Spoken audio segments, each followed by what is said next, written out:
Hi there guys, and welcome to today's hypnosis lesson. Today we're going to be focusing on how you deal with distractions. So something that's going to bring someone a little bit out of the relaxation state that you've got them into. There's lots of things that can distract a person. We're going to cover quite a few of the most common ones. But first and foremost, I want to talk about laughing. Now, when you start hypnotising people, you're going to start on your friends and your family, and they kind of know that you're not really a hypnotist. You've just been watching some videos on the internet, and perhaps you've downloaded a script and you're just kind of trying things out.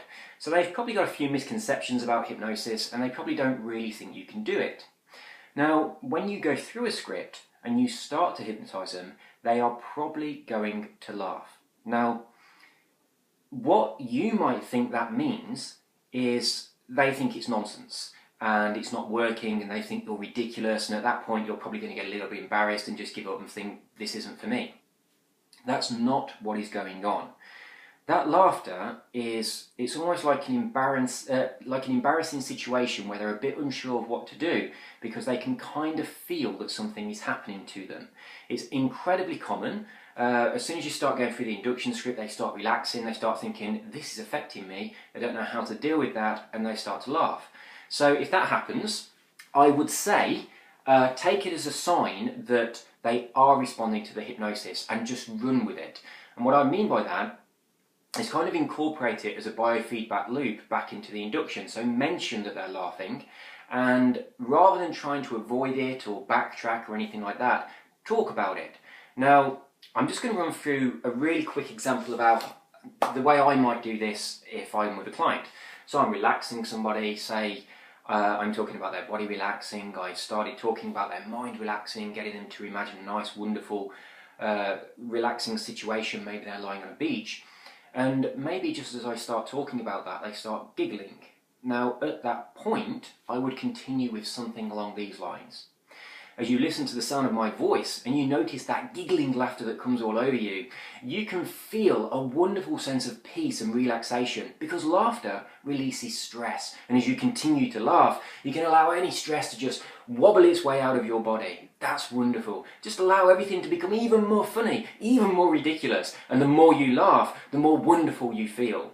Even the sound of my voice is making you laugh. So as you listen to the sound of my voice, you can laugh even more. And the more you laugh, the more relaxed you become, and the more tension you can release. And the more tension you can release, the more relaxed you become. And the more you become relaxed, the deeper and deeper you can go into trance. So you can notice now that that laughter is starting to subside. But here it comes back again, and that laughter gets louder and louder, and as you feel the laughter building up inside your body, and your body starts to jiggle, you can release even more tension. And then as it subsides once more, you can relax down into the comfort. But in a few moments, on the count of 3, you'll notice at the very corner of your mouth that laughter will come back. It might start with a smile, and then it'll giggle, and then you'll feel like a child at school who's not really allowed to giggle while the teacher's got their back turned and they're writing on the blackboard. And as they write on the blackboard and you are thinking of something so silly and so inappropriate, that all of a sudden, 1, 2, 3, the laughter's back, and you can feel that laughter pulsating through your body. And doesn't it feel good? And it can also feel so good to just let go and go into trance. So as the laughter subsides this time, and you can really let go, you can begin really enjoying your journey into trance, knowing that at any moment you choose to, you can just laugh away any tension and just ease yourself into the comfort and the relaxation of this wonderful journey. So that's it sounds quite elaborate, but the general idea of what's going on there is connect the idea of laughter to the idea of releasing tension. Connect the idea of releasing tension to the idea of relaxation, to the idea of going into trance. So you're kind of connecting all these things together. You also say, you can kind of tell if the laughter's going to come back, if they're going to start giggling again. So you can set something up to say when that happens, it's going to be a sign that you're releasing even more tension, allowing you to go even deeper into trance. You also know that sooner or later the laughter will subside. There'll come a point when they'll just giggle and they'll just vibrate a little bit, and every now and again there'll be a little spurt of laughter, but after a bit it will just gently subside and it will float away. And at that point they do become much more relaxed. So you know that's going to happen. So you can say that, even while they're still laughing, you can say, even though you're laughing now, and you're really enjoying this, in a few moments, when that laughter subsides, it just leaves you with the most wonderful, pleasant feeling of relaxation. You can even imagine having a wonderful sigh and a nice deep as you relax into the comfort as that laughter begins to subside all by itself. So you can see how something that could be incredibly distracting can be turned around, and you can incorporate it into an induction very easily. The little technique that I used where I talked about the idea of giggling at school when the teacher's got their back turned and they're looking at the blackboard, most people will be able to relate to that experience. Now, if they haven't personally done that themselves, they'll kind of be able to imagine what that might be like a naughty child giggling at school. So they can relate to this, and it instantly regresses them to an experience of being at school, and quite a pleasurable one. So that kind of takes them more internal. So it's a really fantastic way to deal with something that otherwise could be a disaster. Now, when I very first started hypnotising people and people laughed, I did what almost every new hypnotist does. I backtracked, felt a bit stupid, and just stopped doing the induction and thought this ain't working. Now, if you do those actions, if you kind of backtrack and stop the induction and you think, oh, I failed, I can't do this, it doesn't matter what caused you to do that, whether the person laughed, whether they did nothing, whether they went into a deep trance, whatever they did, even if they gave you signs of going into the deepest trance, if you do those actions of backtracking and stopping the induction, thinking this ain't working, I can't do this, they'll wake up because you've changed your energy. So it's not the laughter that brings them out, it's the way you deal with it and the way you respond to it. So you can, if you want to, backtrack, lose your own confidence, and it will bring them up out of trance. Or you can go with the laughter, you can feed it into a little bit of story and give it back to them. Other distractions that you might get. I suppose I really should talk about dogs barking, as that has been a huge distraction while I've been making these videos. Now, that is something that's never ever happened to me when I've had a client with me. So it's something I've never had to put into a distraction before. But I was thinking the other day about dogs barking. And I thought, I know the reason they're barking is because there is a kitten that's just been allowed outside and it stands on the fence looking at the dogs. Now, can you imagine how that kitten feels? It feels unstoppable. It's got total confidence. The dog is going berserk, and the kitten just so cocky up there on the fence, totally confident, not a care in the world, just looking down at the dog. So that is a really good trait for a person to have. So if I'm hypnotising somebody now and the dogs start going wild outside, I'll tell them, I'll say, as you're listening to the sound of my voice, you've probably noticed the sound of the dog barking outside. And I know that the dog is barking because a little tiny kitten is sitting on top of the fence. Now, you can imagine what it feels like to be that kitten, in total control and total command of that dog. That kitten has not a care in the world, total confidence, just standing there, poised, relaxed, while the dog goes berserk beneath it. The kitten isn't frightened, it isn't scared, because it knows that it's got the upper hand. It's totally confident in any situation.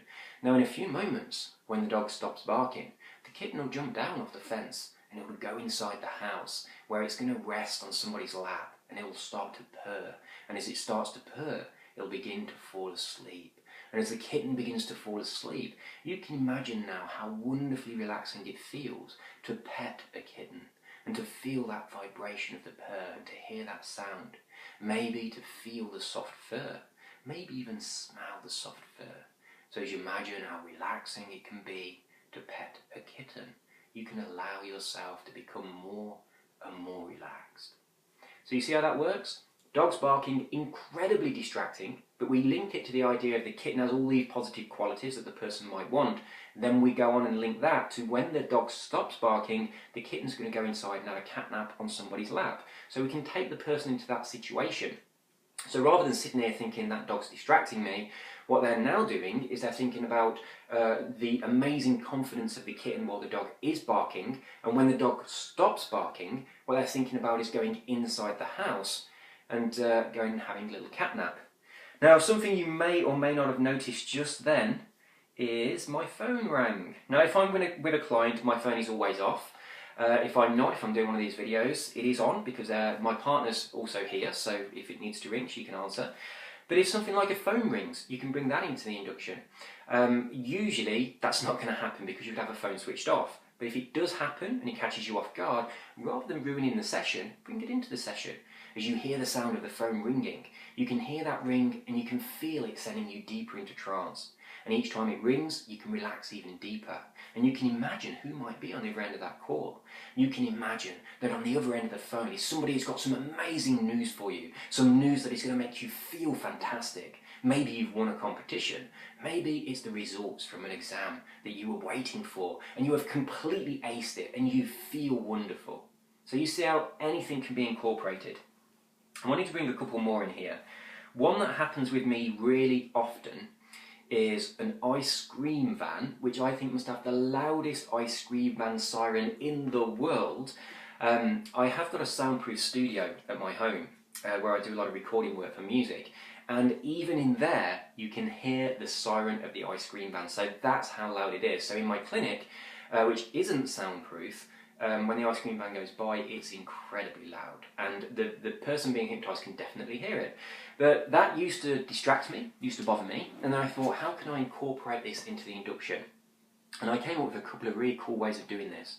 First and foremost, what I said is the idea of the ice cream van going down the road and stopping, and then going a bit further and stopping, and all the time there's a little girl running after the ice cream van, and she's clutching onto her money, and she's running faster and faster, and she almost gets there, but the ice cream van pulls away. But she's undeterred, and she carries on running because she knows that she'll eventually catch it. She knows at the end of the street, the ice cream van has to stop at the dead end and turn around, and she knows when it gets there, she'll definitely catch that ice cream van because she can see her goal. It's in sight, and if she carries on running down the street and the ice cream van drives away, all of a sudden it comes to a stop. And she reaches the ice cream van and she hands over her money and she gets her reward, the goal that she was waiting for. Now we can see how that simple metaphor contains the idea of running after a goal that seems as though it keeps getting further away, but persisting with your effort to achieve the goal and finally achieving the goal, so the realization. So if you're working with a client for any type of therapy where there is a specific outcome that you're trying to achieve, that's a beautiful metaphor that connects them to that. You've got a goal, keep going for it, you will get there.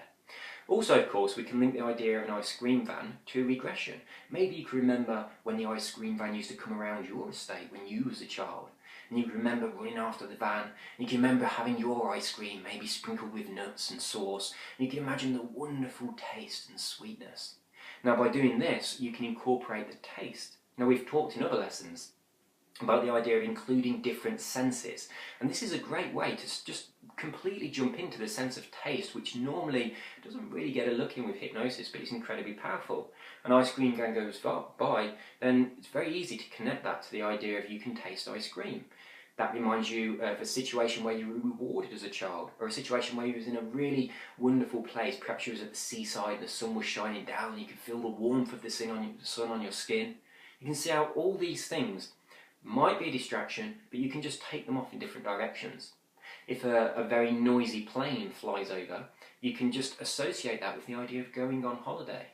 And sure, the idea of going on holiday might be stressful, but the idea of being on holiday can be incredibly relaxing. So again, it's like this journey. You've got to go through something that might not be very comfortable to get to something that's going to be very rewarding. And that is the idea that most people face when they've got a difficult challenge in their life. So you put the effort in, you go through it, and you know that very soon you're going to be in a place where you can reap the rewards of your efforts. So you'll be on that holiday, relaxing on the beach, listening to the relaxing sound of the ocean, feeling the sun beating down on your skin, maybe playing with the sand and feeling it trickling through your fingers. And the trickling of the sand can remind you of the sands of time. As time begins to slow down, you go even deeper into trance. So you see how all these things, very, very easy to link them together. And it doesn't matter what the distraction is, it can be anything at all. What I would recommend that you do is that if there is a distraction, immediately link the distraction to the idea of going deeper into trance, and then link the idea of the distraction ending with the idea of going deeper into trance. You can hear the sound of the dogs barking. Each bark causes you to relax deeper, and in a few moments when the barking stops and you notice that it suddenly becomes silent, you can become 10 times more deeply relaxed. Right, we're at 14.5 minutes, and I'm trying to keep each one of these lessons under 15 minutes, so I'm going to call it a day on this one. I really hope that gives you some ideas of the ways that you can use distractions in a productive way that's going to take the trance to a deeper level, rather than get you a bit flustered and bring you out. So that's all for today. Be sure to practice, and I'll see you again soon. You take care. Bye-bye.